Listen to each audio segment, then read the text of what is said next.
Hi, and welcome to ArtAandA number 35 with Leslie Davidson and the artist-as-entrepreneur.com. So today we're still going ahead with our artist myths, and it's artist myth number 6 by Aletta Dawal over at Creative Catalyst. And number 6 is your artwork is so good it will appeal to everyone. Now, there's something that's called the mass market, and it's dead. That's right. The mass market is dead. When there was first television out, there was like 3 channels, which meant that there was a very small selection of television on the TV, and you can guarantee that you and all your friends were likely watching the same shows. You were reading the same books. And that's all. There was no internet. There was no global access to a million different ideas and indie creations. And generally the mass market is dead and over. We have what is generally called a niche market, a long tail. To quote the marketing term of Chris Anderson, the long tail just means that there is a little bit of everything being sold. And your purpose as an entrepreneur is to establish your niche and establish an audience for your genre and your small loyal audience who loves you. The idea is no longer to try and capture millions and millions and millions of viewers and fans, but to speak directly to the small, loyal group of followers that you will build naturally and organically based on the work that you're doing that is specific to you. Remember, as an artist, you are predominantly a personality brand. So your audience is buying your art, but also your particular perspective and charm and character and view of the world. That's what they're buying into. Remember that. So your personal brand, be really clear about your message, your meaning, what you're broadcasting in every piece of media that you put out there. Twitters, emails, Facebook status updates, your Facebook page, your Tumblr, your Deviant, whatever it is that you have that you're using as a promotional tool, all your images. Try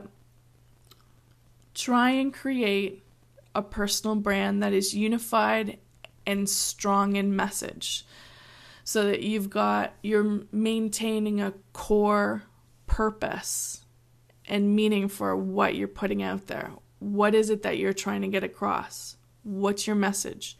Why are you creating your art? What do you want people to get out of it? Get really clear on what that is, and then make sure all the pieces of broadcasting that you're putting out are adhering to that core. It's really important. It's really strong too. Strength of unity of your message, and it'll more quickly attract people who are on that level, who connect with that meaning in that message. The more clear you are, the more quickly you will deter the people who aren't on board with that message, and then attract in the people who are on board. Okay, now you need to find an audience. That's why the mass market's dead, is because you now need to find all over the globe your particular audience. And I mean, that's what's so great about the internet, is you're just as easily likely to find viewers and an audience on the other side of the world. You're no longer bound by geography. It's no longer an issue. And it just expands your broadcast. Now, we are in a period of everyone being able to broadcast. Anyone who has an internet connection can broadcast. I'm an example of that, right? So that's why being really, really clear and specific about your message is so important. You don't want to be wishy-washy. You don't want to try and be all things to all people. It's useless. It's a waste of your time. It's a waste of your energy. Your energy should be focused on getting down really clear on your core. Okay? Now, a way to find your audience is to use Google as a source. List your attributes in your Google search bar. What, like, your medium, your subject matter, and the quality of your art. Like, if you do acrylic abstracts or postmodern acrylic abstracts or whimsical acrylic abstracts, I don't know, maybe you do whimsical watercolor landscapes or postmodern structured architectural elements in acrylic. Do multiple searches after listing all your attributes of what you consider to be your artwork attributes. Medium, subject matter, quality. Okay, and what you're looking for is to find other artists who are producing work in that genre. Okay? You want to find out where they're showing, who's following them on Twitter. Are they members of any groups? You want to go, have they won any awards? Where are they showing? Did I say that? How are they selling their work? Dig deep into their websites. Go page by page through their websites. Find out what they're putting on their website as a press kit for the media. Read their CVs and their artist statements. Read the comments, especially see who's commenting. Make note of who's commenting and where they're coming from. See how they're promoting.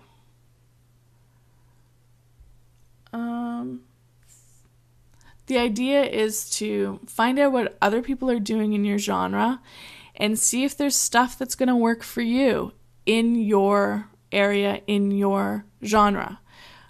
It's some of the best ways to find out what's working and what's not working in the art world. Find out what other people are doing and do it through Google.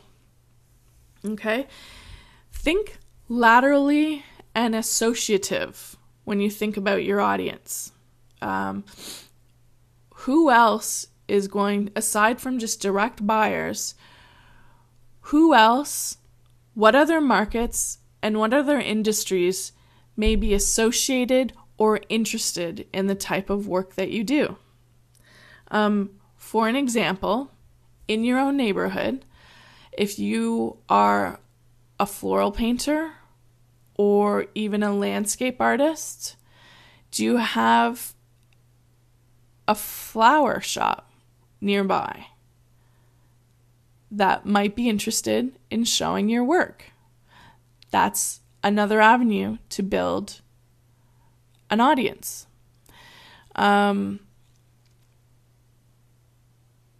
What else?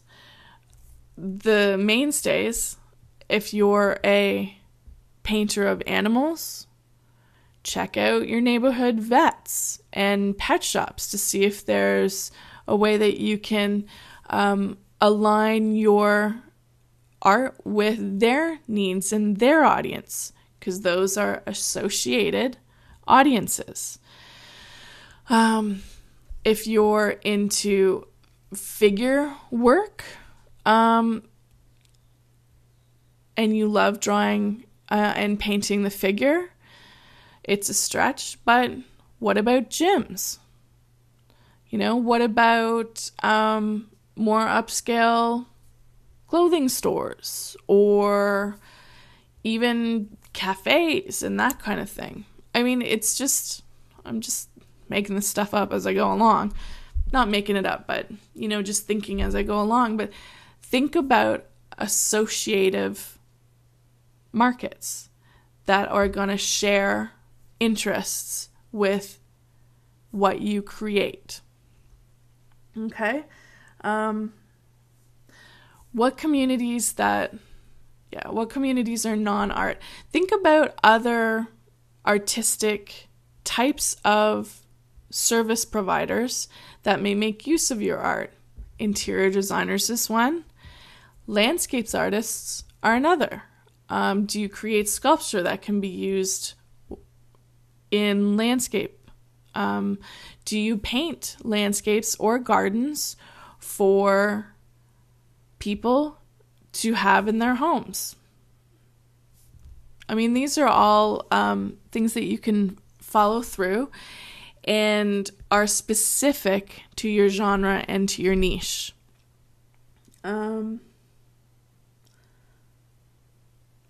Wildlife, environment, golf, leisure activities.